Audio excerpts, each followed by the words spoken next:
Ladies and gentlemen, I just want to welcome everyone here this evening for the Mayor's Community Conversation on Public Safety for Manhattan South area.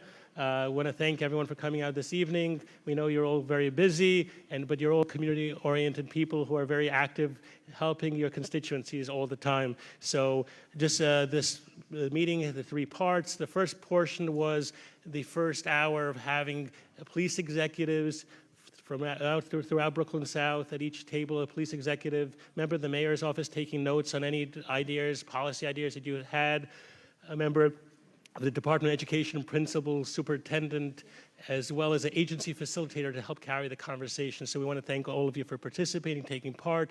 If your question is not asked today, so all of you have Q&A cards that are recorded by the mayor's office to ensure you get a call back within 10 days in order to address the issue directly with the agency that you have your question with. And then the third portion is going to be direct questions from each table to the dais addressed to the mayor and the members of the administration. And the run of show is the mayor will speak, the borough president Levine will speak, and the district attorney Alvin Bragg will speak, and then we'll go straight to the Q&A. So at this time, we'll hand it over to Mr. Mayor. Thank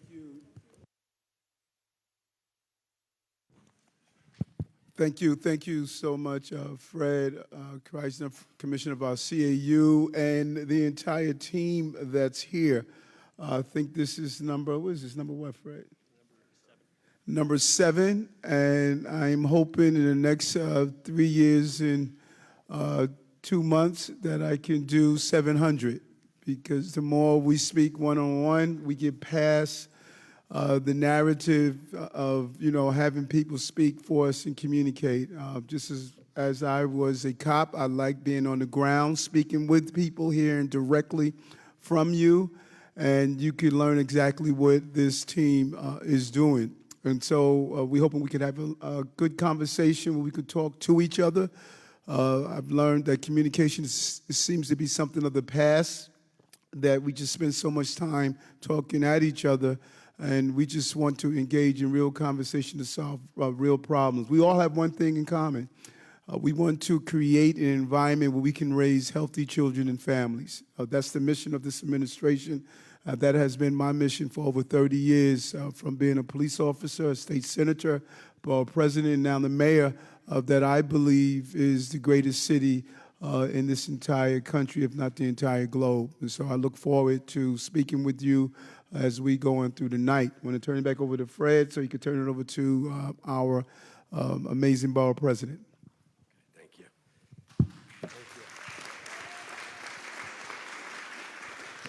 Thank you, Fred, and thank you first, Mr. Mayor, for convening us tonight on this critical topic that we must speak openly about. Thank you for bringing this incredible array of government leaders here. I'm Mark Levine, proud to be your borough president, and thrilled that we're joined tonight by our Deputy Manhattan Borough President, Keisha Sutton-James, who maybe she can raise her hand.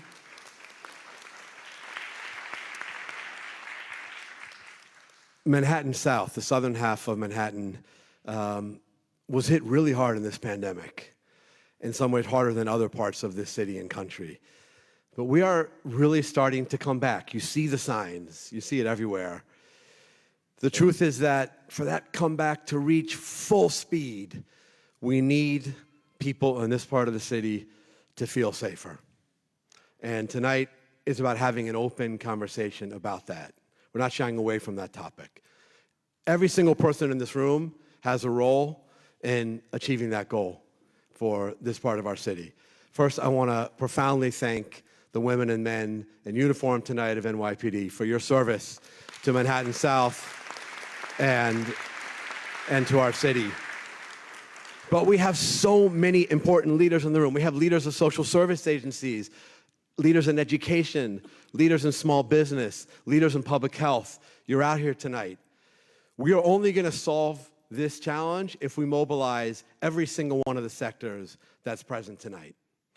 Because so much of the public safety challenge that we have is also a public health challenge. It is at the intersection of the homelessness crisis and the challenges of mental health in this city. And we need everyone mobilized, every agency here mobilized to deal with this complicated, multifaceted challenge. We have to do more to help people who are suffering on the street get the care they need, the kind of housing they need. For some people, it's going to be supportive housing. For some people, it's going to be a safe haven shelter, like Paul's place that we just opened on 14th Street, incredibly successful. For some people, the challenges are more severe. They're going to need intensive psychiatric assistance. They're going to need maybe inpatient psychiatric care, and we've lost hundreds of inpatient psychiatric beds in Manhattan and citywide. We have to reverse that trend. We have to create more options to meet the needs of people so they get the care that they need. Tonight is about having this honest conversation. Thank you to everyone who is committed to tackling the challenges of public safety thoughtfully, fairly, effectively. We can do this, and I'm very excited for the conversation ahead. Thank you so much.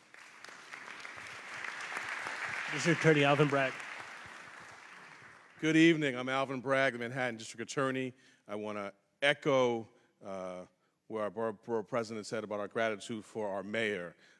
We spent, I think, Mr. Mayor, 8 hours together this weekend at a convening at Gracie Mansion called together by our mayor to have. And as we talked and talked, we kept on returning to this theme of robust discussion.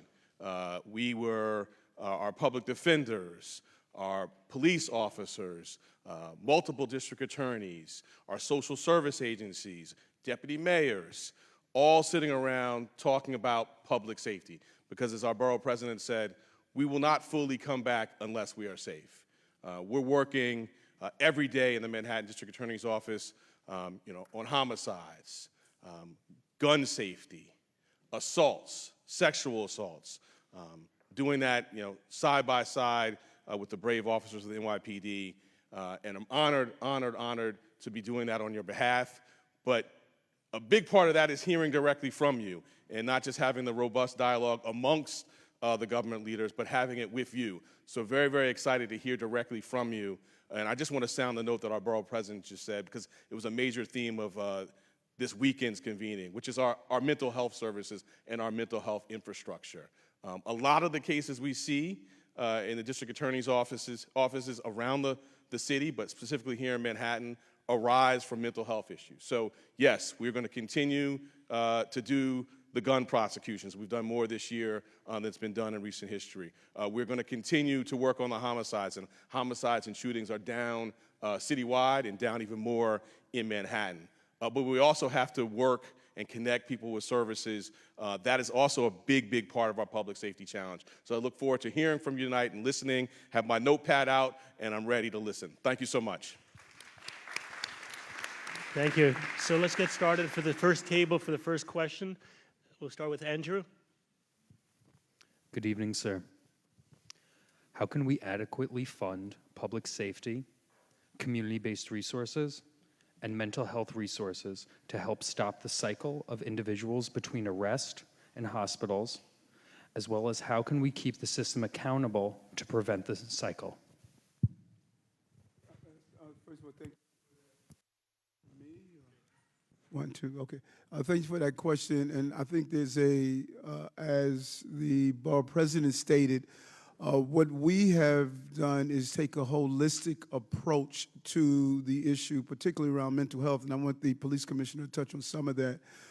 Because what I found when I got elected is that there was almost a policy of ignoring the street mental health crisis we were facing. When I rode the subway systems during the first month of office, I went out in the street and I went into some of the camps, some of the encampments, some of the tents, and I engaged in a conversation with people who were living on our street that we really ignored. We pretended as though we didn't see them, and we normalized people who dealing with mental health issues living on our subway stations and living in our streets. And that first month in January, I must have visited a number of tents and encampments, and it was clear. Some people were dealing with bipolar, some people were on medication. Inside those camps that we were walking past was stale food, human waste, drug paraphernalia, people talking to themselves. And we just stated that we can't do this. We're not going to be an administration where we're going to act like this is something that is not happening in our city. And so we put in place a very aggressive plan. Number one, to get into our subway system and combine with mental health professionals, the Bowery Mission and others. Dr. Fasson sat down with Deputy Mayor Ann Williams Isom to come up with a plan. We sat down with the New York City Police Department to make sure we put in place a real plan in our subway system. And the first phase of that was to get people in care. First week, we spoke to people in the subway system, and they were unwilling to leave the system. We knew we had to build trust. We created pamphlets to show people that we was taking them to safe havens. And we went from that 22 people taken to care to over 2,000 people. We were able to get off the subway system and go into care to get the wraparound services, mental health, not using our emergency rooms as primary care, giving them counselors. And we have more to go. But if you go on the subway now, you don't see the encampments. We still have those who are sleeping on the benches. I was on this morning. I ride the trains often. And we saw those who are still there that we still have to engage in. The wintertime is going to bring us more challenges. But we're going to be consistent on this.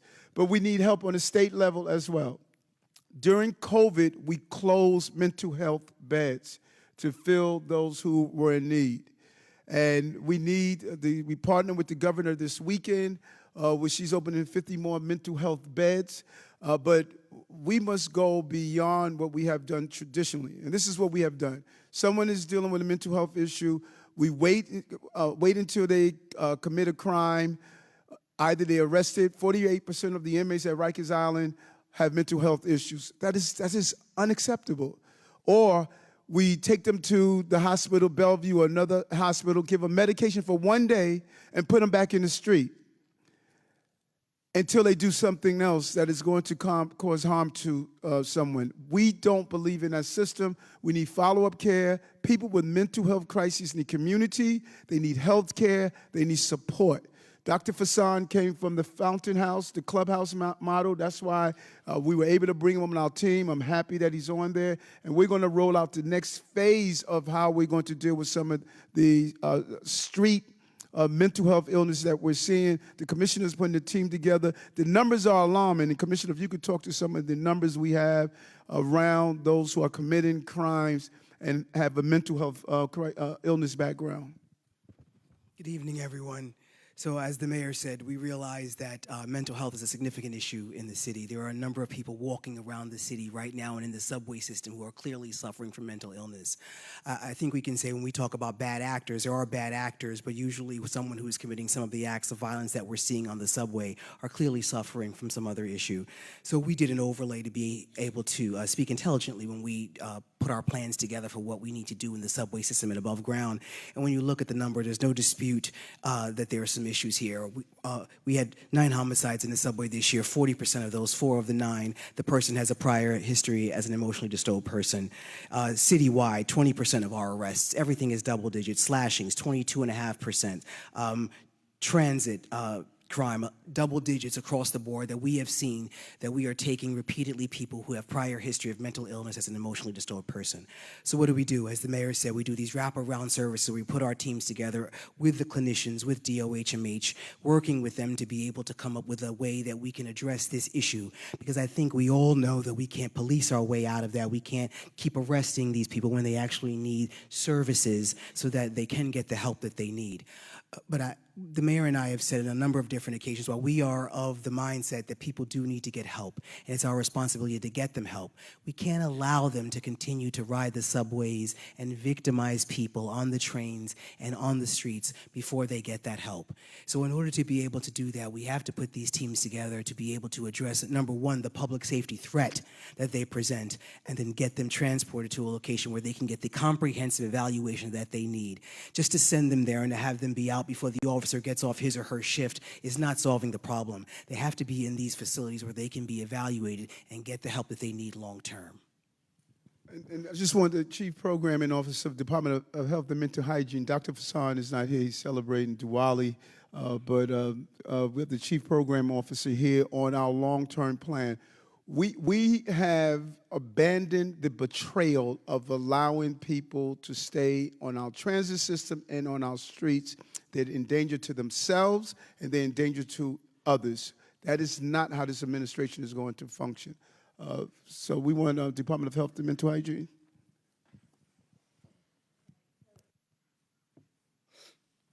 Got it on.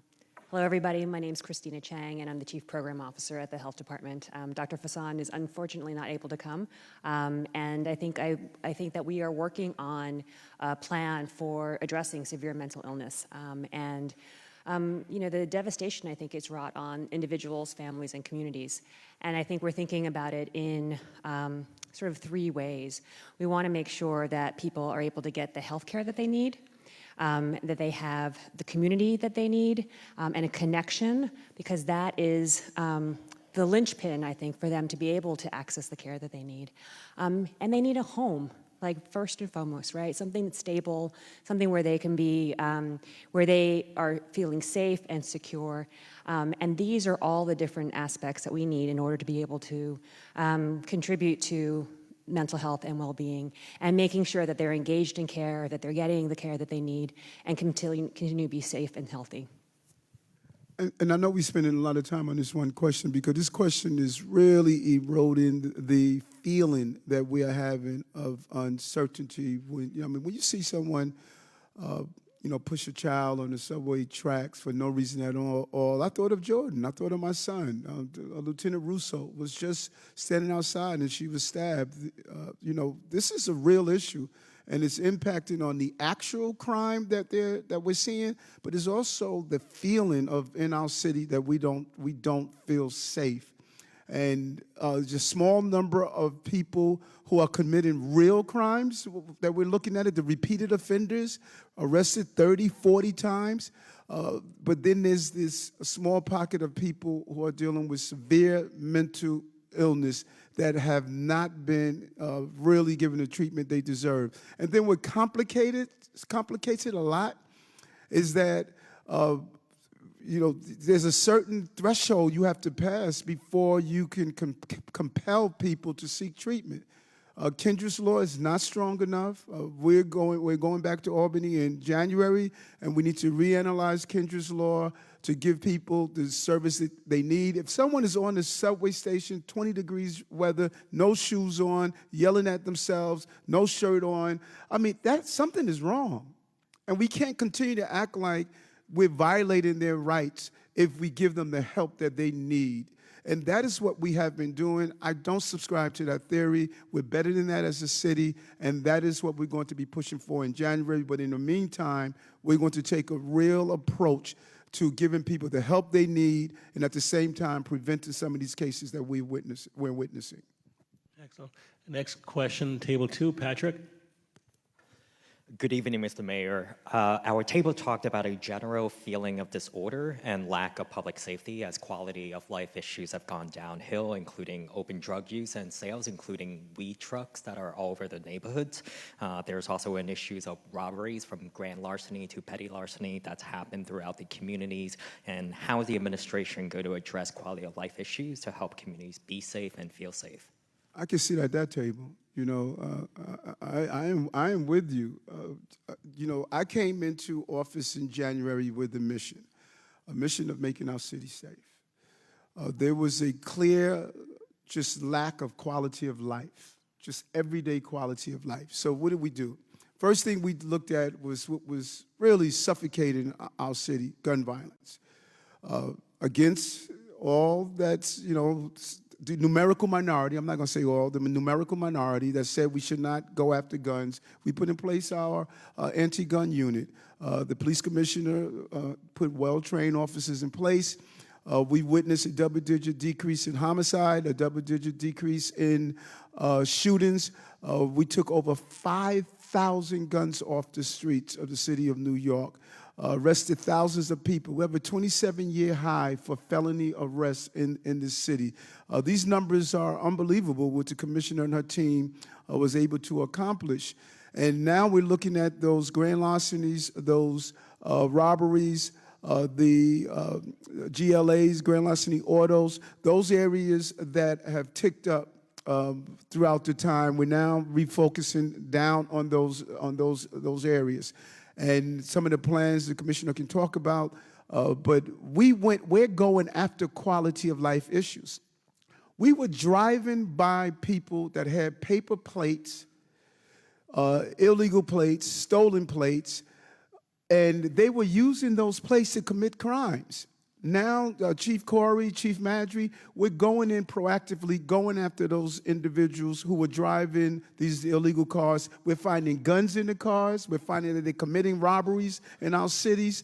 We're going after those three-wheel motorcycles. We have removed thousands of those three-wheelers that you're hearing all night driving up and down the block with no regard for the people of this city. We have removed thousands off the street. They're illegal to be on the streets of New York. The dirt bikes are illegal to be on the streets of New York. We have clear plans of removing them.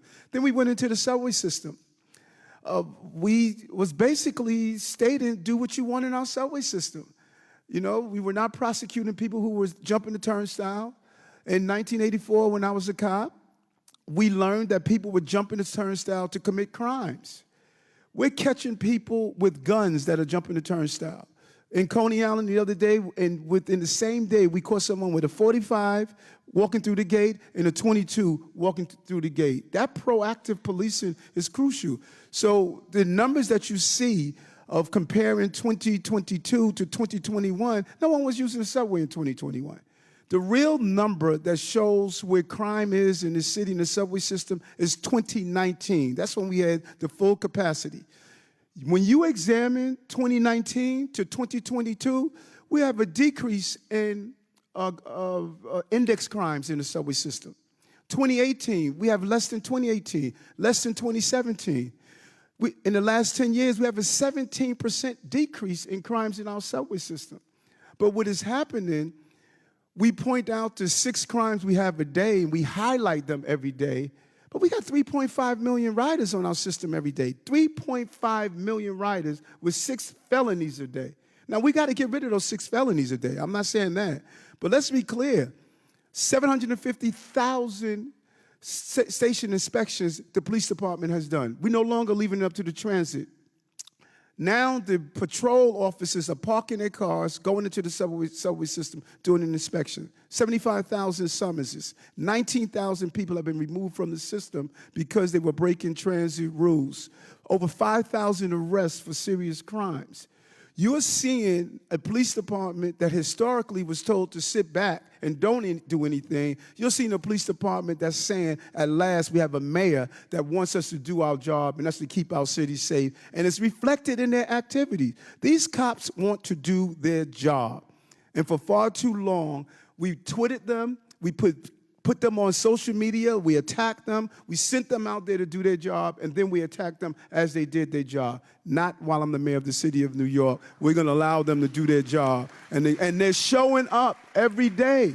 They're showing up every day doing their job, above ground and below ground. And so my message to you is, don't believe all that hype. New York is not coming back. New York is back. New York is back.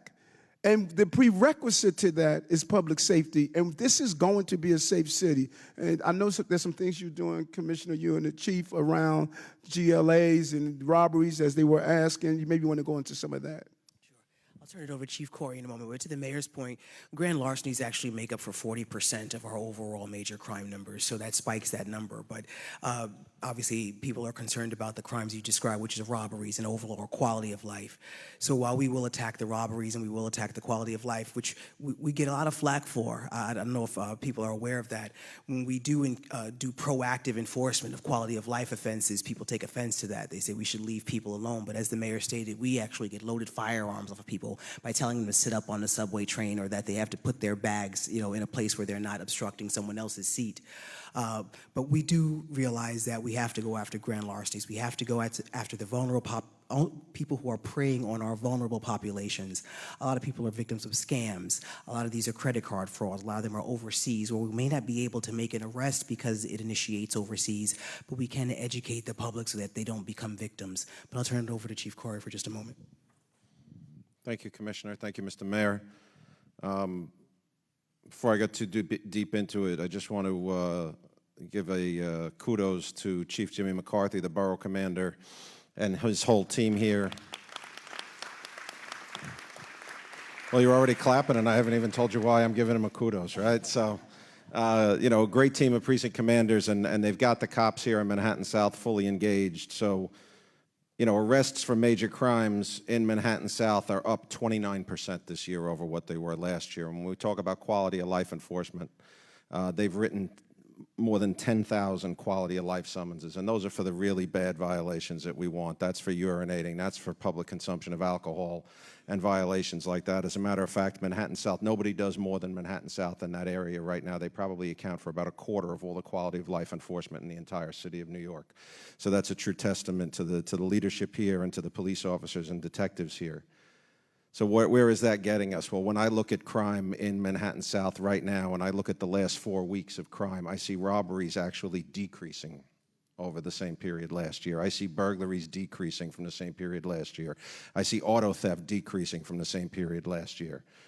We still have a long way to go. I'm not sitting here waving a victory flag.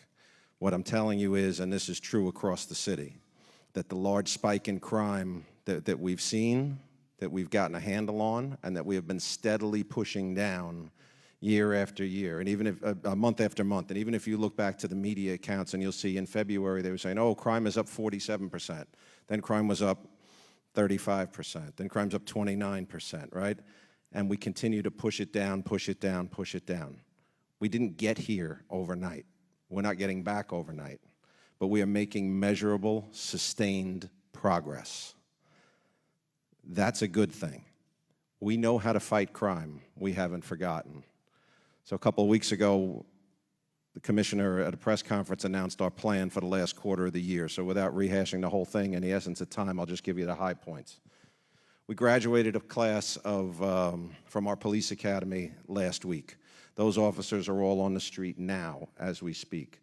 All of those officers are assigned to foot patrol on commercial strips. Right, so in Manhattan South, that could be just about anywhere, right? That could be 14th Street, that can be Broadway, that could be Christopher Street, and so on. They are there from roughly 8 in the morning till 11 o'clock at night, 7 days a week.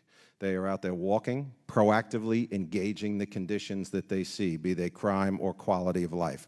That's a return to the old school policing that got us to the safe city that we all enjoyed. So they will be out there throughout the holiday season.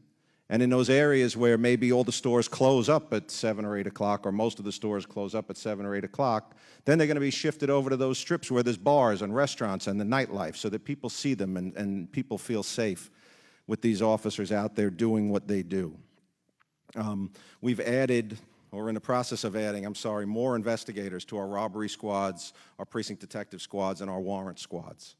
And that's to assist in, A, when we don't catch them immediately, identifying them quickly, and then giving them to the warrant squad so that they can go out and get them into custody much more quickly than they have been in the past. We know, just as we've said all year when regards to shootings, that there's fewer than 800 people in this entire city, a city of 8.8 million.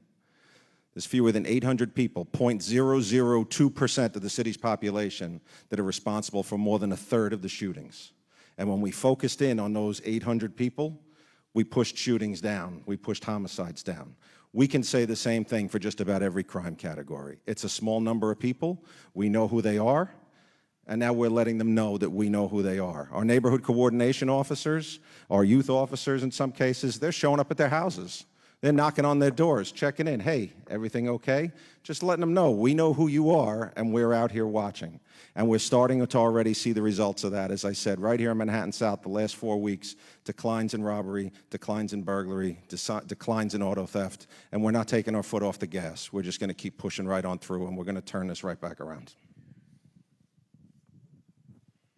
I think it's important, as you know, Sheena really reminds me all the time. You know, because I'm still a police officer, so I got to have that balance. We are not only going after those who are committing crimes. We are stopping the feeders of crime. That's why we did dyslexia screening in every school. 30 to 40% of our inmates at Rikers Island are dyslexic. 80% don't have a high school diploma or an equivalency. 55% have a learning disability. We've been feeding this crime. And so our attitude is, how do we go upstream? We just announced a program called Block Power, where we are training those who are justice involved, who have a criminal justice record. We're training them on green jobs. We get ready to spend billions of dollars on green economy. We are training these young people who have criminal records on how to get a job in the green economy. We're leaning into foster care children. 6,700 foster care children age out every year at 21. And we know what's happening to them. They're not graduating from high school. They're more likely to be homeless, more likely to deal with mental health illness, more likely to be unemployed. So what did we do? We did, number one, we did Fair Futures, that we're giving them life coaches until they're 26. And then we are investing in them to go to college, paying $15,000 a year for them to go to college, giving them $60 for stipend to pay for their food and their books so they can go on with a productive life. Our probation, is probation here? Talk about the program we're doing with our justice-involved young people. On probation, all of our agencies are engaged. Yes, hi everyone. I'm Sharon Goodwin, Deputy Commissioner at Probation. So what we're doing at Probation is that we're making sure that all of our youth are connected with a mentor coordinator or a credible messenger. And this is huge for us. Not only are we doing that, but we're also expanding our resources within our NEONs, which is our Neighborhood Opportunity Networks, where we're working with community. Our communities serve as our stakeholders, and they help inform how we provide the service, resources, and opportunities. And so we're excited. We're continuing to provide for the communities as well as our clients, and we're going to keep doing the work. Thank you. Thank you. Next question, David. Good evening, Mr. Mayor. With the legislative changes at the state level over the last few years, what is the city doing to address the effects and root causes of recidivism? How well is the district attorney and other legislators helping you and the police commissioner to address the overall decline in public safety and increase in recidivism? Well, we had D.A. Braggs stated this weekend. I was really moved by the commitment and dedication that came from those of us who are involved in the criminal justice system. The commissioner was there. All of the district attorneys were there, defense attorneys, legal aid, judges. We were all in the room saying, how do we start talking to each other and not at each other? You know, I'm extremely passionate about this issue. I cannot tell you how many nights the commissioner and I have showed up at hospitals and, you know, just witnessed these parents devastated by the violence that, you know, and it's hard. It's hard on you when you have to go night after night. Like, how do you explain to a mother that your 11-year-old child was shot? You know, I mean, we were at that hospital. I know it tore us both apart to be there with Maura and Rivera, you know, watching their parents walk into Harlem Hospital. And we had to sit there in the room and just tell them that their babies were assassinated. And so, you know, there's a lot of passion. This is not so professional, it's personal. And to have everyone in the room to say, let's lean in the areas we agree. The criminal justice system is just broken. You know, DA's not having enough attorneys.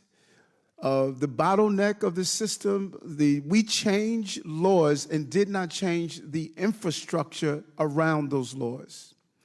And we have to now catch up to what we're asking of DAs, what we're asking of prosecutors, what we're asking of judges. And, you know, we don't agree in every area. There's some areas that we disagree. And I'm going to continue to advocate on those areas I agree. But as I stated, 8 out of the 10 areas, we're on the same page.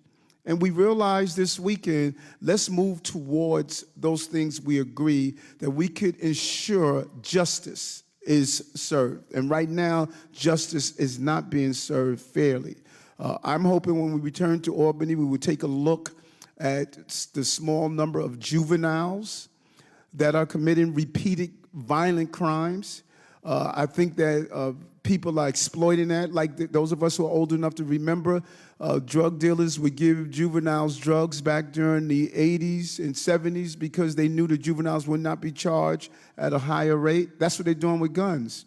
They realize that juveniles won't be charged the same as an adult if they carry a gun, so now the juveniles are carrying the guns. There's a substantial increase of shootings involving juveniles as victims and as shooters. We got to close that loophole, and we need to focus on those who are exploiting those young people. We need to look at the ghost guns. So I think that there's some more things we can do, and I'm looking to use those who we met over the weekend and convene to see how we can close loopholes, how we can give the resources that are needed to make sure that people are receiving justice in a fair way. And I think that's what the DA agrees on as well as what I saw this weekend.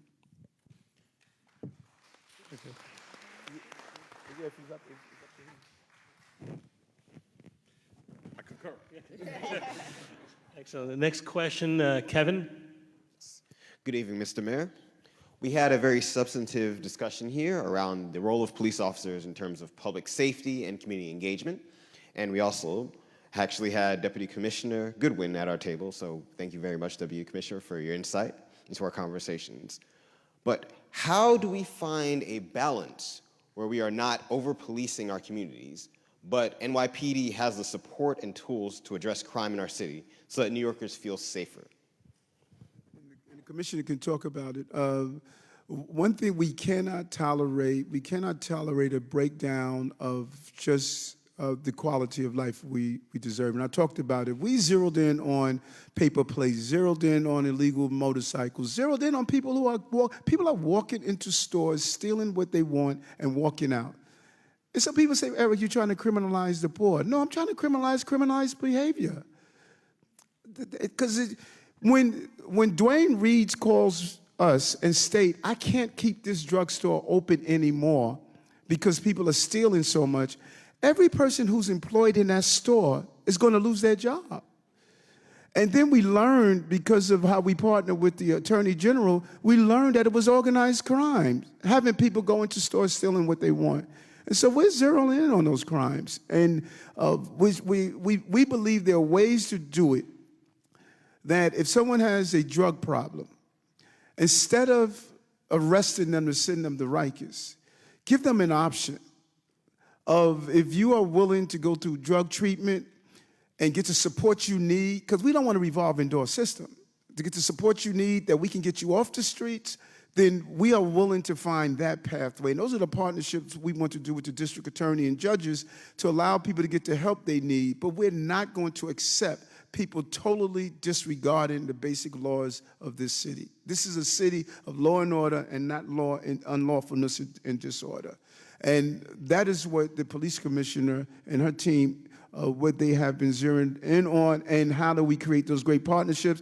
I know there was one of the things we're doing with young girls, but you may want to talk about some of the other initiatives that we're doing to build the bridge between communities and policing. So one of the things that never ceases to amaze me is the number of partnerships that the NYPD has and the number of programs that we have as outreach to our communities, because we recognize, number one, the community. You talk about the tools that we have. The community is our biggest partner, and it's also one of our largest tools as well. Everything we do is in partnership. We have programs in the police department. We have one of the most successful ones we had was this past summer. We had the Summer Youth Employment Program. The NYPD, we actually took in over 800 people into that program, and that's just in the police department alone. But we realize that these programs that we have, the outreach that we have with our community affairs officers, the prom dress giveaways that we have, the holiday giveaways that we have, the mentoring programs that we have, they're all in furtherance of having positive interactions with the community so they're not negative. So the first interaction you have with the police department is something you remember as something maybe you can move forward with in life as a positive experience. We have explorer programs, cadet programs. We recognize that we need to show the community that we are the community. So these tools that we have are basically the talent pool we have that recognizes that we need to reach out and work in conjunction with the people that we serve. So as we move forward, obviously our primary objective is public safety, but I think we do that through outreach, we do that through communication, we do that through the programs and partnerships that we have. If you look across this table, we actually speak to each other on a regular basis, recognizing that the police department aren't the only ones who are responsible for the overall feeling of public safety. We keep saying it over and over again, public safety is a shared responsibility. It's the corner store owner who recognizes that a child is hungry and maybe there needs to be some intervention in that home to get that child help before he steals something. It's someone who recognizes there's a problem that may not be remedied by the police department first, maybe it needs social services first. So when it comes to public safety, if we all work together and we all recognize the tools that we have and use them effectively, I think we're moving toward a safer city. And if you have, and this is an offer to all of you, if you have ideas on what we can do better, let us know. If you know of what we're doing that can build a better bridge or better, as they say, a better mousetrap, share it with us. Let us know. We want to be proactive. We want to look at the dynamics. We now promote cops based on taking an exam or based on their crime activity.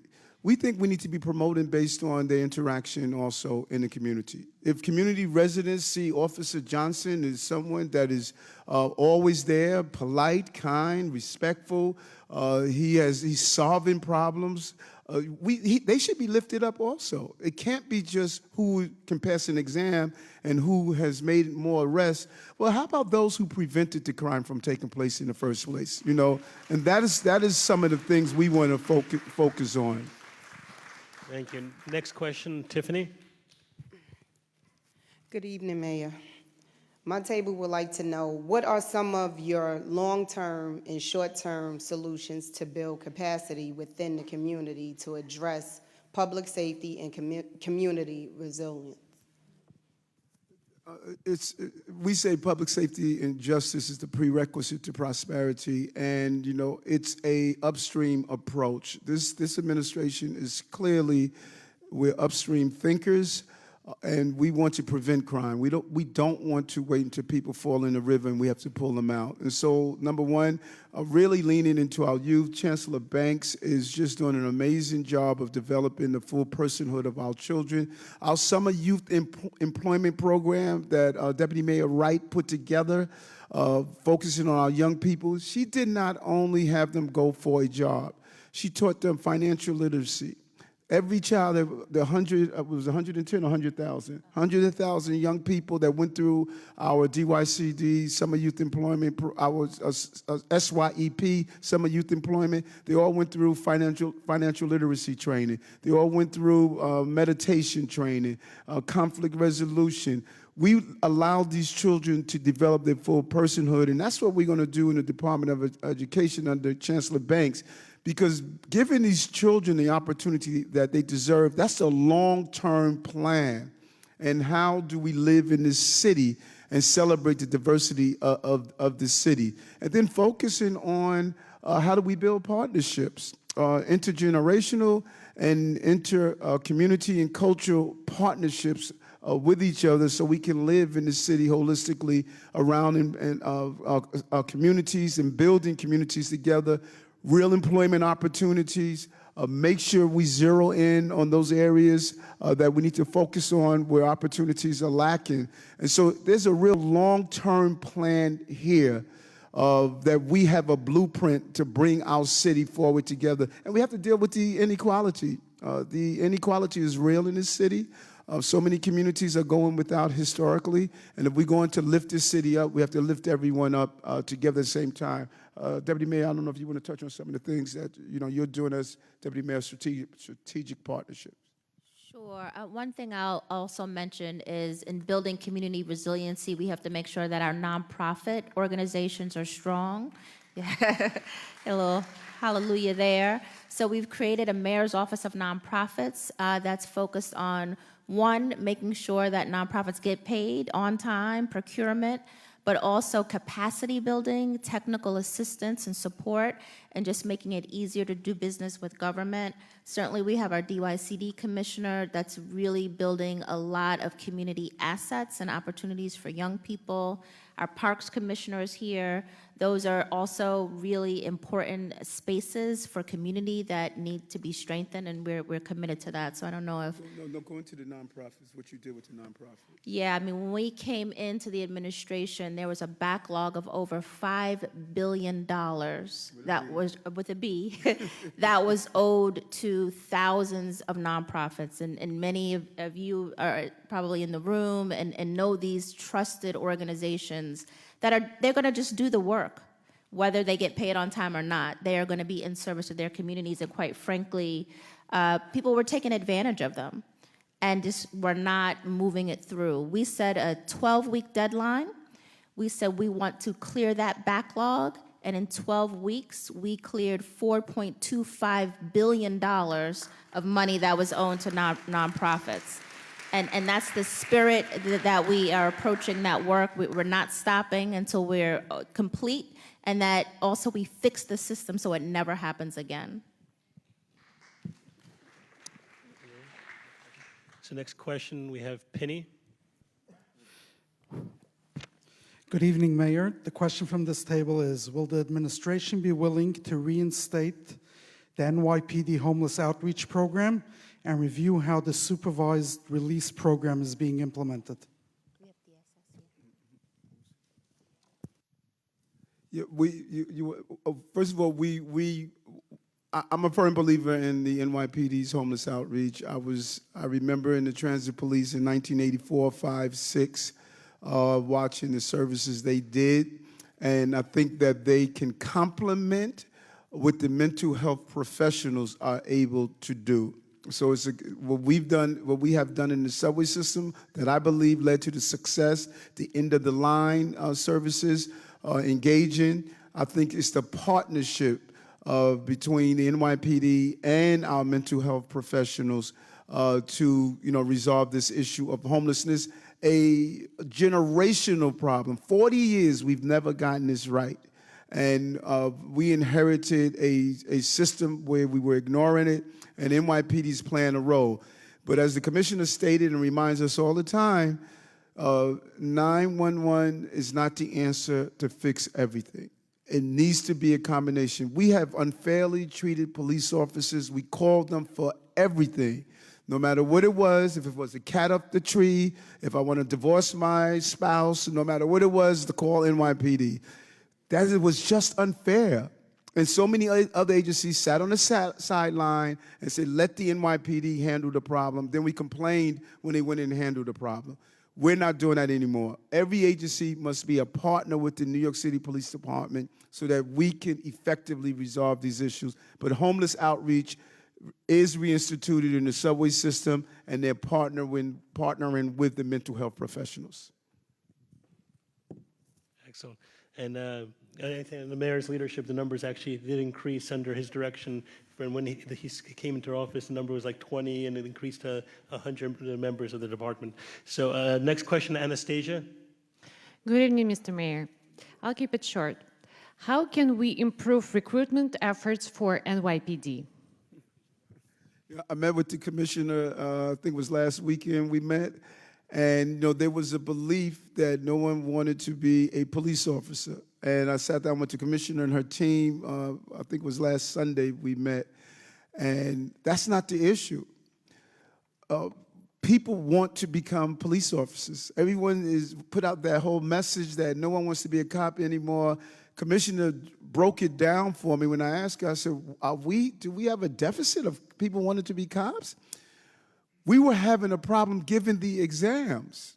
The agency that was in charge of giving the exams, we had such a backlog of giving the exams in other locations, so the commissioner and her team said, if we can open the police academy and give the exams in a different way, we can have more people come into the department. And that is what she was able to reach out to DCAS. They were able to bring together a partnership. I believe now they're doing that at the police academy. I know she resolved the issue. So we're going to get all those young men and women that are dying to put on that blue uniform and become public safety officers. We're not going to hold them back because of bureaucracy of not being able to give the exam. We're doing just the opposite. And so you're seeing these stories that, okay, police officers are fleeing by the numbers because they are angry. That's just not true. Those are big classes. They've reached their 20 years. You know, people, after you get 20 years, you have the option to retire. People are trying to give narratives that are just not true. We are always going to maintain the right number of police officers to keep this city safe. And people want to be police officers. Don't let anyone kid you. It is an amazing job. It's the best job I ever, well, second best, being mayor is number one.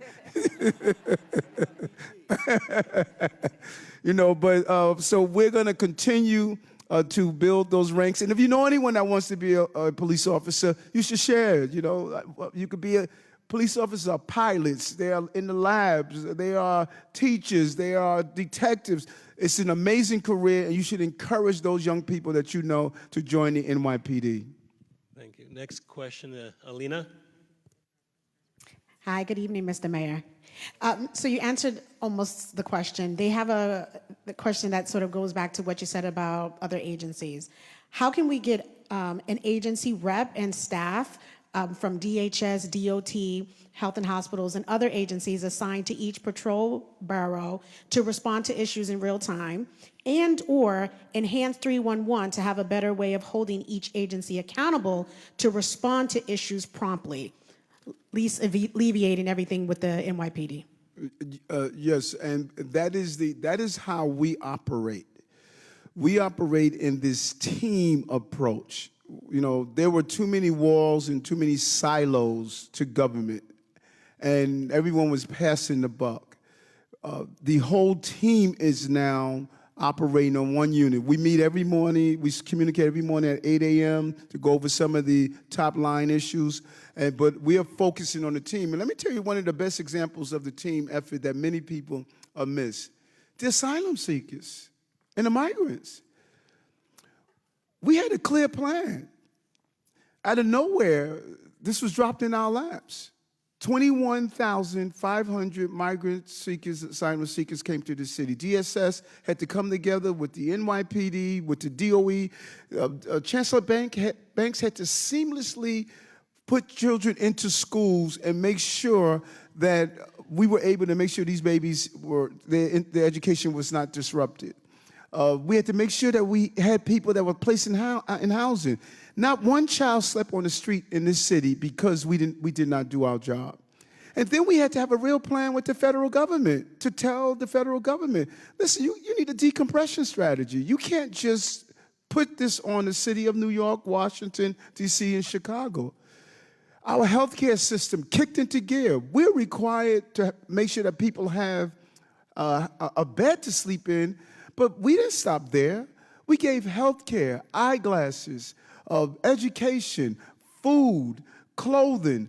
We showed the entire country what New York City was about. And we coordinated with all of our agencies to make sure that we were able to address this issue until Washington, D.C. did the right thing and made it the national response instead of just a local response. That is how we deal with every issue in the city. The team must get together and resolve these problems as a team. This is a team administration that, by the way, first administration in the history of this city where we have 5 women deputy mayors, first women police commissioner, first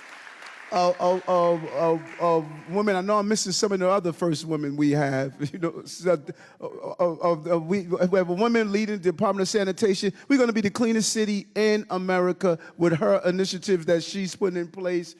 My chief advisor, Ingrid Lewis Martin, first woman to hold that position. You look at this administration is being led by women who are smart, bold, bright, and think about how to solve these modern day problems. Okay, next question, Ito. Good evening, Mr. Mayor. Some of this you've already touched on, but our table was interested in this question. What are your top 3 priorities, you would say, over the next 6 months to address both the perception and reality of rising crime and overarching concerns around mental health? Thanks. Thank you for that. Number one, nothing brings down the feeling of being unsafe than that uniform. Commissioner announced over the weekend with the governor about our transit public safety plan, the second phase of that. The first phase we rolled out January 6th, immediately. After riding the subway system, you know, I just saw gaps in patrol, gaps in some of the things we were doing. The commissioner came together with the chief of the Transit Bureau, and she rolled out our first phase of the plan. As I stated, our crime in the subway system is index crimes are lower than 2019, 18, 17, and 17% lower than the last 10 years. So she immediately did that. We made an adjustment this weekend, but we need our officers riding the trains. We need our officers patrolling, walking up and down the platforms, talking to people.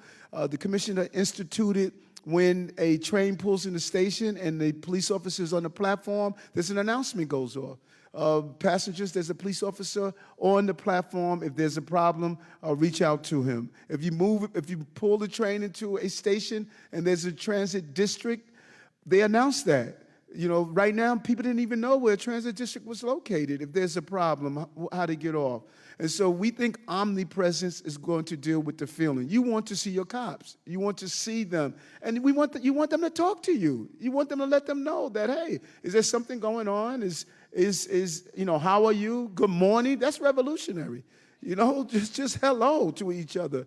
And we're going to really have the omnipresence to deal with the feeling that people felt that, you know, things were out of control. Then they're going to be proactive. You saw it. All of us saw it. People outstretched on the platform. You know, our officers were afraid to engage them and walking away. People yelling in the train station, yelling on the streets. We were just walking away from that. We're not doing that anymore. We are going to interact proactively with those images of disorder to show the order. Commissioner, you want to add to that? So like the mayor says, it's going to take all of us to get this done. And we can talk about CompStat, and we go back to a question that was asked a little while ago about holding other agencies responsible. CompStat, without a doubt, was one of the best crime-fighting tools invented to be able to hold ourselves accountable to making sure that we are addressing the crime, disorder, and conditions that we need to in the city. So we're beginning a public-facing CompStat, which is where we bring the voices of the people of the city of New York into the Jack Maple room to be able to talk about the issues that affect them. And we're bringing in our partners as well from the Department of Sanitation, DOT, and others to be able to hold ourselves accountable collectively as a city. So we can talk about deployment, which undoubtedly you want to see a police officer, you want to interact with a police officer, but we have so many other things that we can do to address the feeling of being unsafe in the city. When a street light is out, people feel unsafe. When there's trash on the street, people feel unsafe. When there's graffiti on the wall, people think there's disorder. So when we come together with all of our partners to be able to address these things with the approach of it's all for one, we're all in at the same time, I think we'll have a better result. So to the point of holding other agencies accountable, we're going to hold ourselves accountable collectively with that public-facing CompStat. And I think Manhattan South is next Tuesday. So I think you're going to see a lot more collaboration when we do the public-facing CompStat, and you're going to see a lot more ways we can address the disorder across the city. Excellent. Also, we want to take the time to acknowledge our host, the principal of the Clinton School, John Levin. So thank you very much for hosting us today. The next question is Paula. Good evening, Mr. Mayor. Our question is, what are your thoughts on a central platform that captures all the cities and nonprofits available social services to New Yorkers, so New Yorkers know where to go for help? A central platform that has all the available social services programs from the city or nonprofits. Is that something that the city's considering? Yes, we love that. I'm a tech guy. I'm a tech geek. I started out in the police department. I was part of the precursor to the original CompStat. I program in COBOL, Fortran, and Assembly, and I bring that thought in everything I do. You should not have to find the resources that are available. It's unbelievable to me how much we leave on the table. Everything from SNAP to WIC, to child care. We leave too much on the table because government is too bureaucratic and too challenging to navigate. And we want to centralize that through something called My City Card that is going to proactively tell people where resources are available and actually where to go to provide those resources. There's no reason that every time you go to a city agency, you are filling out the same forms, giving the same information, no matter what agency you're going through. It just doesn't make any sense. Our vision is to put it in the cloud, do it one time, and you don't have to go from, fill out forms over and over again, and to have a centralized way of knowing what resources are available. If you're looking for a tutor, if you're looking for a job, there should be one job database that if I were to ask the average person on the street, where do you go to get a job? They have no idea. We should know a centralized place. If I'm looking for a job or if I want to post who I'm looking to hire, there should be one place that people can go to do a search. All of these resources that people need must be centralized and not split up in different locations, because government is intimidated, and we need to be more user-friendly as a government, and that is what this administration is going to do. Excellent. Next question, we have Tony. Mr. Mayor, good evening. Quick question for you, because you've actually just touched upon almost everything that we had a discussion at this table about. And I'm not surprised, because I know you're always on the spot. But let me ask this question. How can we more effectively communicate that which you just illustrated to our youth in the effort of making sure that they actually can have access and it resonates with them?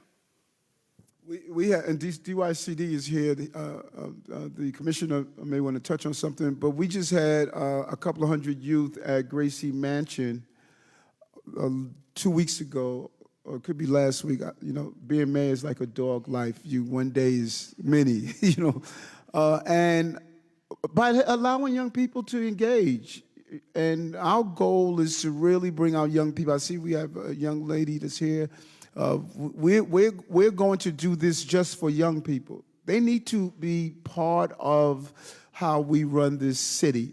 And our goal is those young people were extremely amazing. That was at Gracie Mansion. They held a leaders forum and conversation.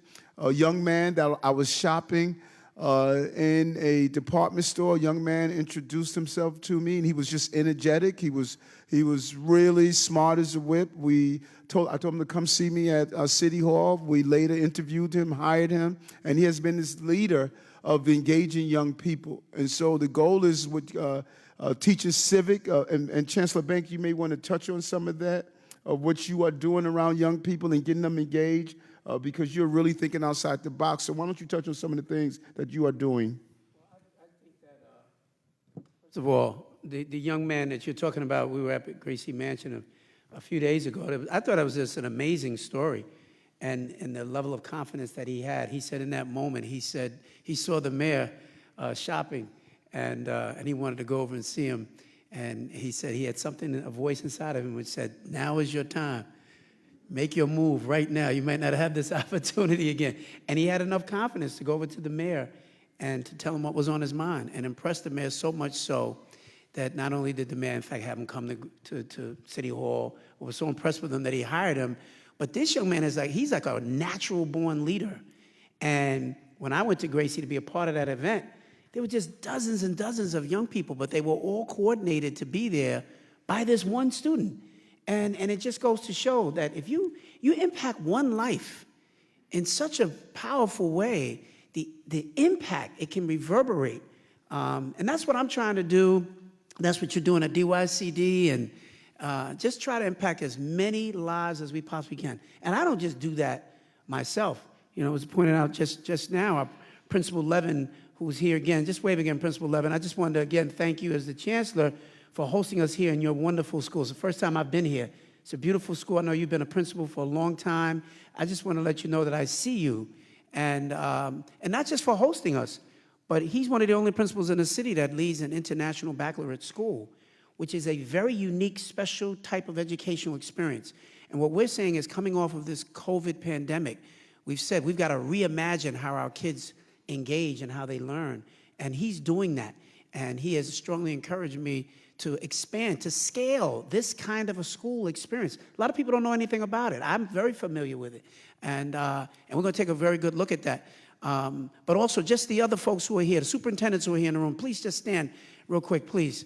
I know we recognize NYPD. I always want to recognize our great educators as well. These are the superintendents that represent various parts of Manhattan and this district, and I just want to thank you all for all that you do and the leadership that you provide. Mr. Mayor, it's through them that this work is happening, working with the principals like Principal Levin, who are inspiring young people every day. And they've heard me say we want to get them more civically engaged. Young people need to understand how government actually operates and works if we want them to be a part of the democracy moving forward. It's not enough just to talk to them about it. In fact, it just gave me an idea. We should be talking about how we get more young people across various schools to actually show up in much greater numbers, to actually see this and be a part of this, because that's how they learn and that's how they grow. And I'm happy to be a part of it.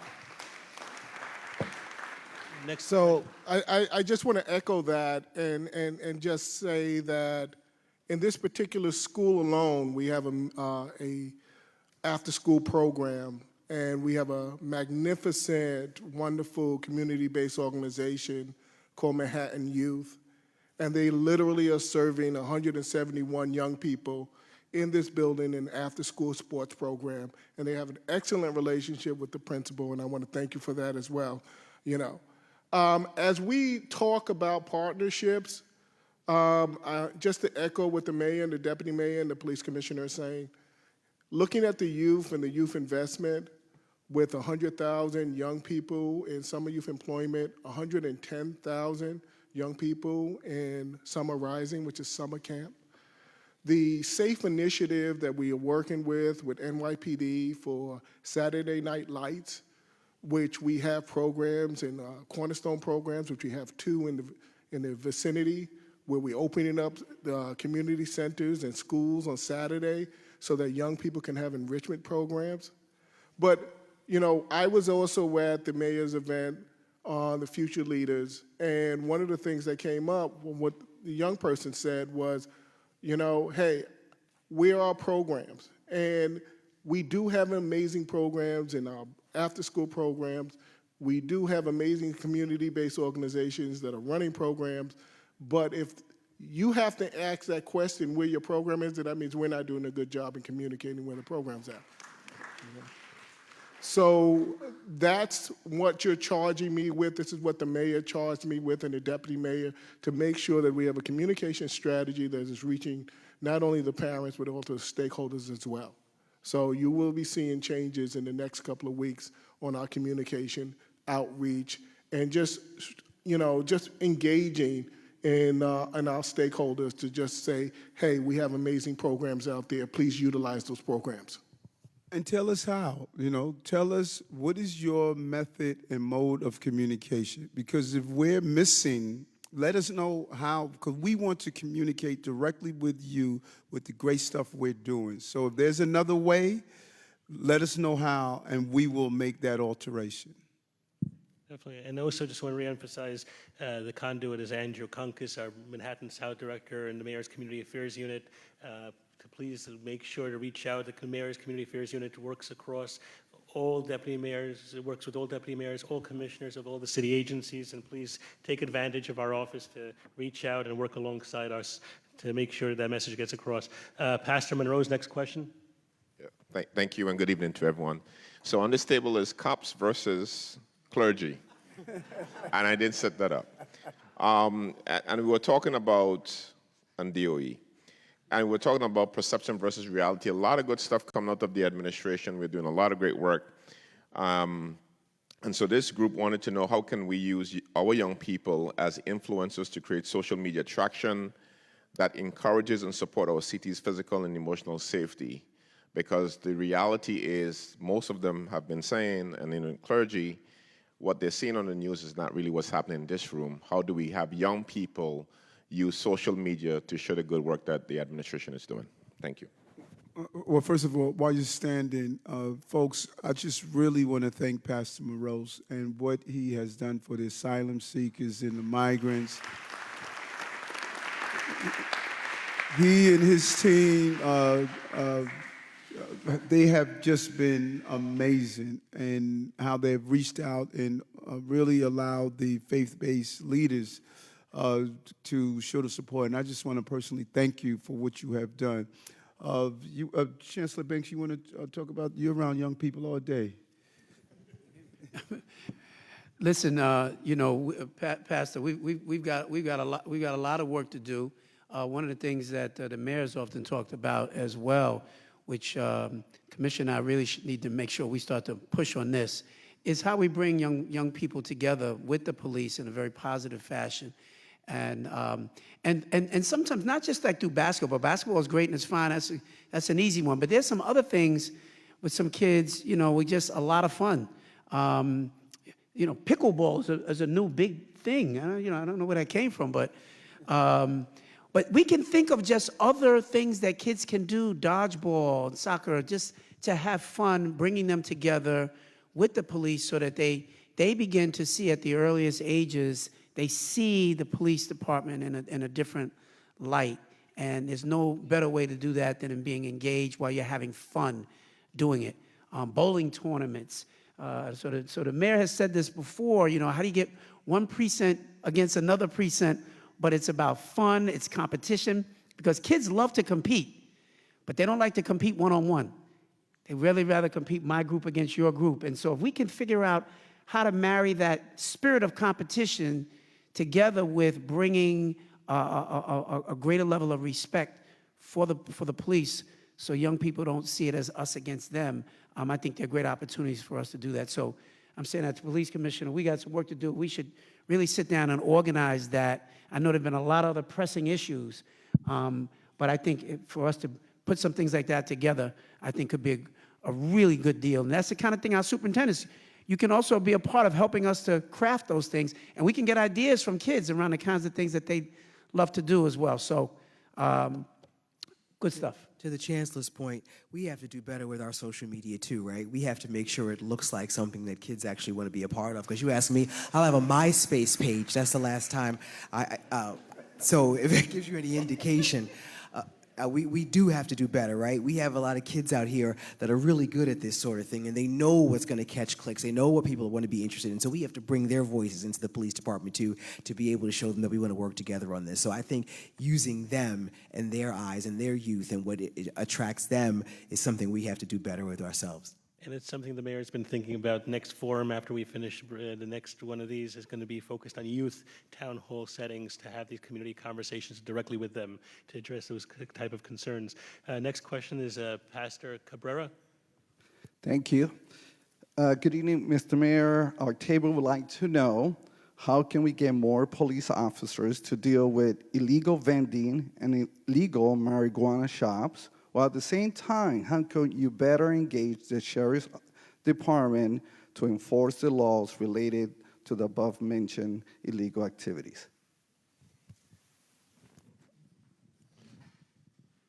So a lot of that goes into our deployment strategy, having the officers out there walking along those commercial strips, and that's part of what they're going after. As a matter of fact, just as we sat down here, I got an email from our legal department, which are right on the point that you're talking about. It's training material we're going to distribute to our officers, and it's guidelines for marijuana enforcement in commercial locations.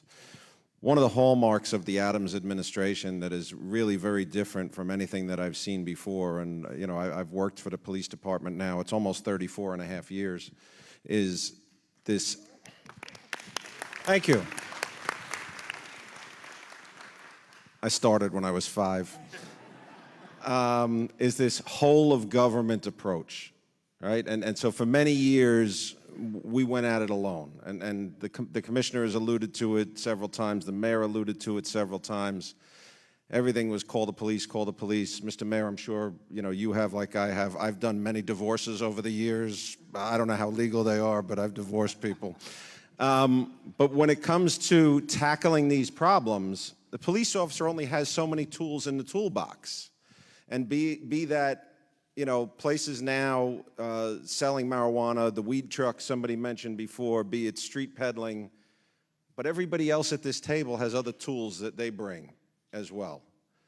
And so now we take this collaborative approach to tackling these problems. When we go after the weed trucks, when we go after the stores that are illegally selling, it's not just the police going in. We're going in with the buildings department. We're going in with the fire department. We're going in with consumer affairs, worker protection. We're going in with the Department of Health because they're selling edibles. We're going in with the sheriff's department. And everybody has different tools that they bring to try to actually solve the problem and not just kick the can down the road. To the homeless, issue and the street homeless, and somebody asked about the homeless outreach before, and I know that was asked and answered, but we've cleaned up more than 3,000 homeless encampments since March. And I mean cleaned up, removed. So as a police officer, my tools for that, I'm a young police officer out there walking the street tonight, and there's an individual who's experiencing homelessness. Maybe he's down on his luck, maybe he's mentally ill, and he's sleeping on a cardboard box. The tools in my toolbox are, hey, buddy, you can't stay here. Pack it up and move it along. You want to go to the shelter? I'll get you a ride. No? Okay, well, you can't be here. And he's going to pick up his cardboard box, and he's going to move around the corner or down the block. I haven't solved anything. Now we go out with the Department of Homeless Services and Social Services. Department of Sanitation is heavily involved in these cleanups. So we engage people and we connect them with the services that are available, and we get them the help that they need, and we actually attempt to get them off the street and then clean everything up so that the area is clean again. That's how we solve problems, not just by moving it around. And that's the approach that this administration takes to tackling every single problem that we have. Excellent. Someone asked about the weed truck. I think it was this table here. I don't know what was the numbers we did, but we had an initiative that just went after the weed trucks, and we had to be creative in doing so. We learned that they didn't pay their summonses.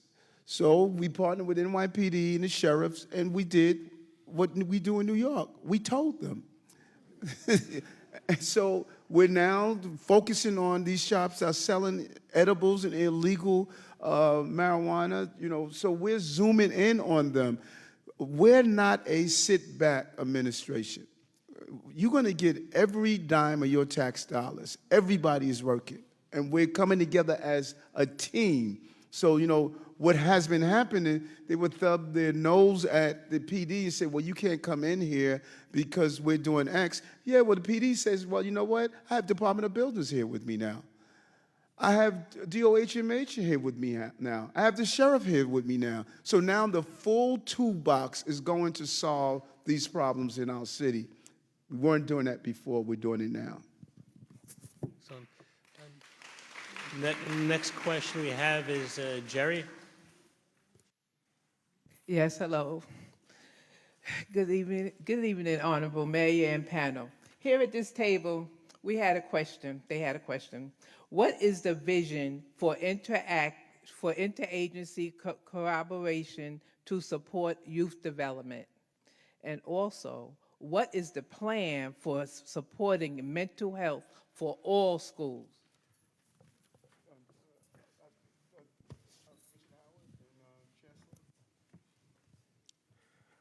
So one of the things that the mayor charged us with in our contracting process, and just to deal with the mental health component, is just to make sure that any of our contracts that come out in the next couple of weeks, next year, have a mental health component to it that deals with young people and can meet young people where they're at, dealing with mental health, dealing with trauma.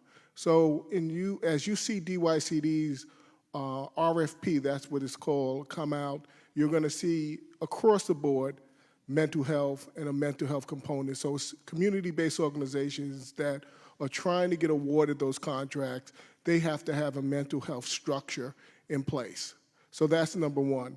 Number two is in terms of youth development, our community-based organizations working in partnership with Department of Education, working in partnership with the police department, we are putting together curriculums that deal with STEAM, right? So we know what STEAM is, right? Science, technology, engineering, architecture, math. We have programs dealing with culinary. We have programs dealing with green jobs, and the mayor just mentioned that as well. So in terms of developing our young people and our young people's skill, I just came from a graduation with Columbia Business School, where they have a program at Columbia Business School in Harlem, where they were teaching young people, high school kids, bookkeeping, because they saw the need that young people in this industry needed bookkeepers.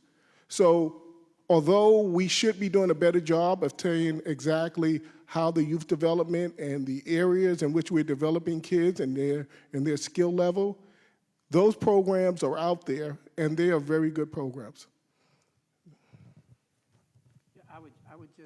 I would also just offer this, that I give the mayor so much credit because he made the decision very early on that we were going to keep schools open. There was a lot of pressure to close schools, and people were closing schools all around the country, but the mayor made the courageous decision to say, we're going to keep the schools open. And I think that ought to be saluted, because that has put us back on the path to getting back to normal. And normal meaning the best remedy for some of these challenges that our kids have experienced was just getting back to school, being around their teachers, being around their friends. The sense of that sense of normalcy went a long way toward helping kids, you know, who were often in very challenging situations. School is not just about the instruction that you receive. It's the spirit. It's the connection. It's the greatest thing, and all the research talks about it, that the greatest thing that kids have are the relationships with their teachers and the relationships in schools. That helps to foster their path forward. And then you have a shot at everything else if you have that. When that is missing, that was the greatest disruptor in their lives. And so I'm just happy that we're back to normal. As I visit schools, I don't get a lot of, we're facing severe mental health challenges. We do have some, we know that. And in those cases, you know, we funded every school. They can hire social workers. We've got community-based organizations, which we are partnering with. Many of our schools have mental health clinics as well. There's a wide range of things that we're doing to address that. The biggest challenge I've heard from schools is that the kids still don't feel a level of safety outside of school. They feel safe in school. We've had a record number of weapons that we found in schools. And the kids are not bringing it to do harm to their classmates. They're saying, I need this to protect myself on my way to school and from school. And so we all know that that is part of the issue. They're feeling the same stress that a lot of other people are feeling. But as it relates to being in school, I think we're in a much better place, and it's getting better every single day. Thank you. And the next question we have is Lamona. Good evening, everyone. Mayor Adams, what additional support can we get to help the Asian community navigate policymaking and contracting? Thank you for that. And I have, I don't have Andrew here. Do I?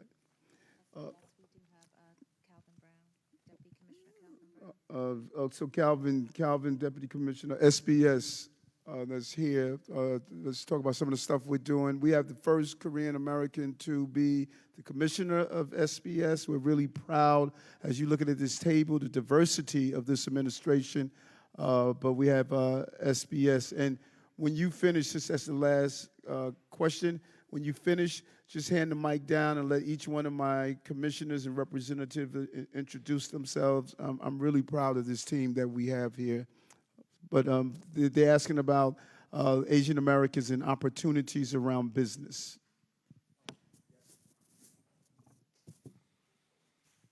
Yes, at SBS, we've been making sure that we've been reaching out to the Asian American community, making sure that there's opportunities, not only for small businesses, but even for the grants that we have in our neighborhoods to make sure that we're hitting those immigrant communities. So we have a lot of programs that are dedicated to Asian Americans, but also to all immigrant communities and communities of color, just to make sure that those opportunities are available to all the commercial corridors throughout New York City.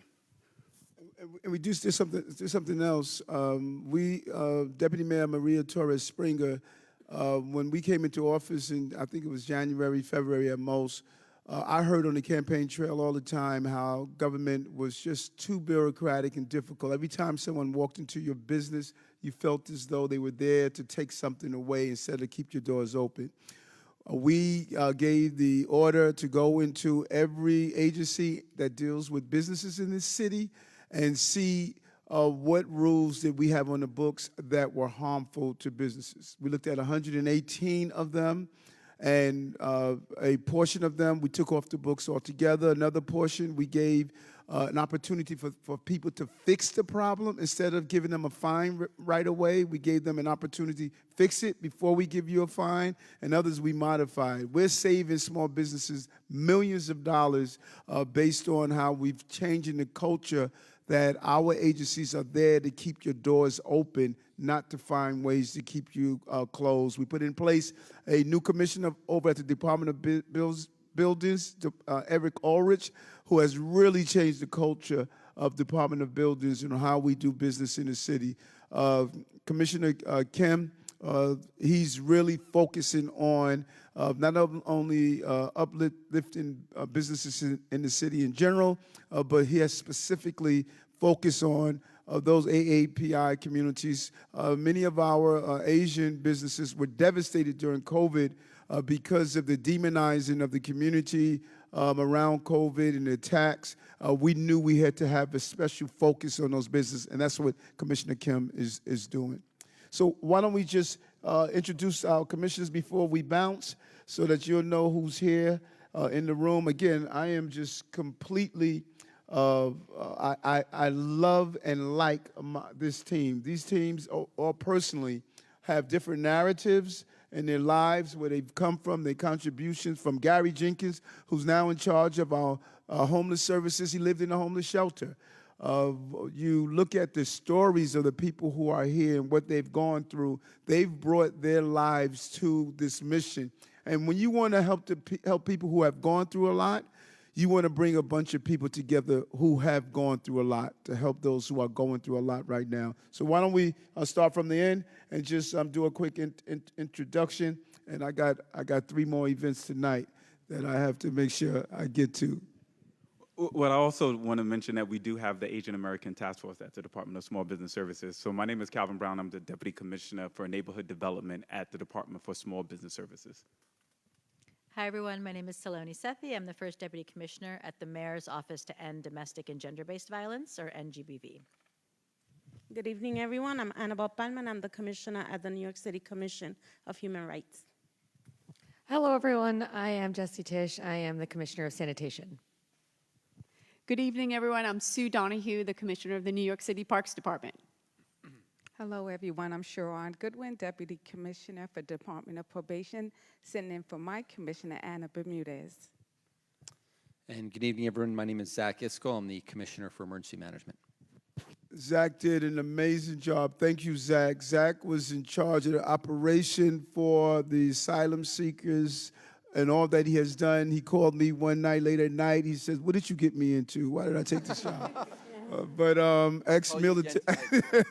ex-military person, I just cannot tell you how he was a team leader and really coordinated this entire effort. This city owes you a lot, and future is going to be kind to you for what you did. Well, that's a hard act to follow, but good evening, everyone. I'm Eva Trimble, the Chief Operating Officer at NYCHA. Good evening. I'm Justin Myers. I'm the Chief of Staff to the Deputy Mayor for Public Safety, Phil Banks. Hi, I'm Ken Corey. I'm the Chief of Department for the New York City Police Department. 34 years, Ken has announced He's going to greener pastures. And, 34 years of putting on a bulletproof vest, protecting the children and families of this city. 34 years. He has seen a lot. And, you serve this city. He'll say all the time, my family's here. I raised my family here. I grew up here in the city. And he has really been a symbol of what's great about this, the New York City Police Department. And we thank you for your service, for what you have done.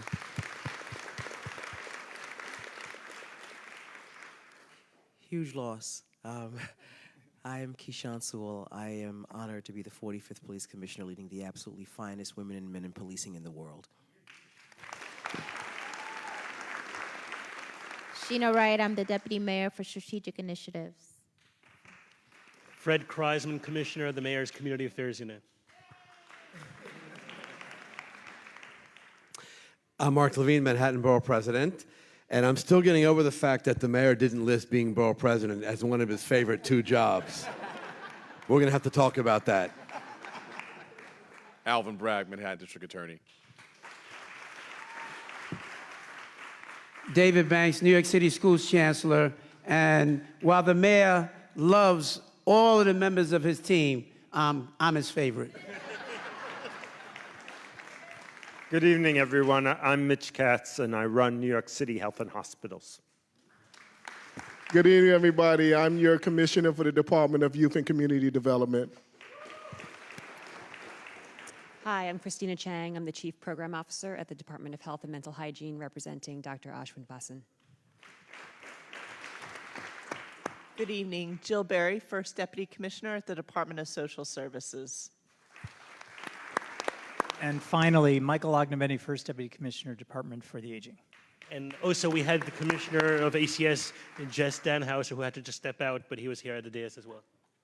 Could our men and women of the New York City Police Department see some of our inspectors, our chief? Can you just stand up so you can see who they are?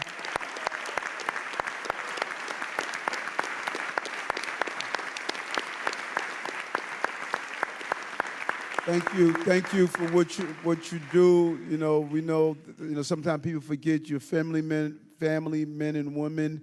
You care about the safety of the children and families of this city, and I'm proud of you. And I'm just going to make it clear: I'm not going to send you into the line of fire.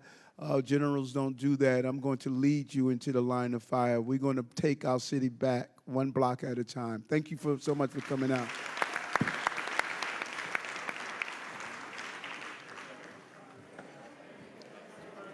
CAU staff, if you can please collect all the materials and please return them to Jessica. Please collect all the materials and return them to Jessica. Thank you.